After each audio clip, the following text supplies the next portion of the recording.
गांव के किनारे एक पुराना और उजाड़ हवेली था, जिसे लोग काली हवेली कहते थे। कहते हैं कि वहां कई साल पहले एक औरत रहती थी जिसका नाम कामिनी था।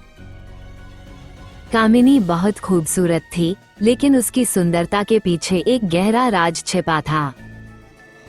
वो इंसानों की आत्माओं को पकड़कर अपनी शक्ति बढ़ाती थी। कामिनी असल में एक चुड़ैल थी। रात होते ही हवेली से अजीब अजीब आवाजें आने लगती।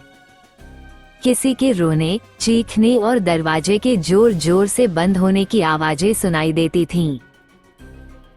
कई बार लोगों ने काले साए को हवेली के चारों ओर घूमते देखा था। गांव के बुजुर्ग बताते थे कि जो भी उस हवेली के पास गया, वो कभी लौटकर नहीं आया। एक बार गांव का एक युवक रवि उस हवेली के अंदर जाने की हिम्मत कर बैठा। लोगों ने उसे मना किया, लेकिन उसने उनकी बात नहीं सुनी। जैसे ही रवि ने हवेली के अंदर कदम रखा, ठंडी हवा का एक झोंका उसके चेहरे से टकराया। दीवारों पर खून से सने हाथों के निशान थे। हर जगह मकड़ी के जाले और अजीब गंध फैली हुई थी। अचानक उसने एक परछाई देखी। वह कामिनी थी, जो अब एक भयानक चुड़ैल बन चुकी थी।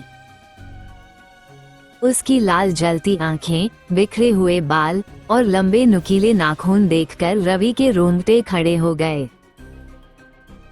कामिनी ने अपनी गूंजती हुई आवाज में कहा, तूने मेरी हवेली में कदम रखा है, अब तुझे इसकी सजा मिलेगी। रवि ने भागने की कोशिश की, लेकिन चुड़ैल ने उसे जकड़ लिया। अगले दिन सुबह गांव वालों को हवेली के पास रवि का शरीर मिला। उसकी आंखें सफेद हो चुकी थीं और उसका चेहरा डर से विकृत था। कहते हैं कि जो भी रात को उस हवेली के पास जाता है, कामिनी की आत्मा उसे अपनी कैद में ले लेती है। लोग आज भी उस जगह जाने से डरते हैं। जब भी हवेली के पास कोई जाता है, तो उसे दूर से ही कामिनी की चीख सुनाई देती है। अगर तुम कभी किसी उजाड़ हवेली के पास जाओ और ठंडी हवा का एहसास हो, तो समझ लेना कि कामिनी की आत्मा अभी भी भटक रही है। कहते हैं, जो इस कहानी को रात में सुनता है, उसकी नींद में कामिनी जरूर आती है।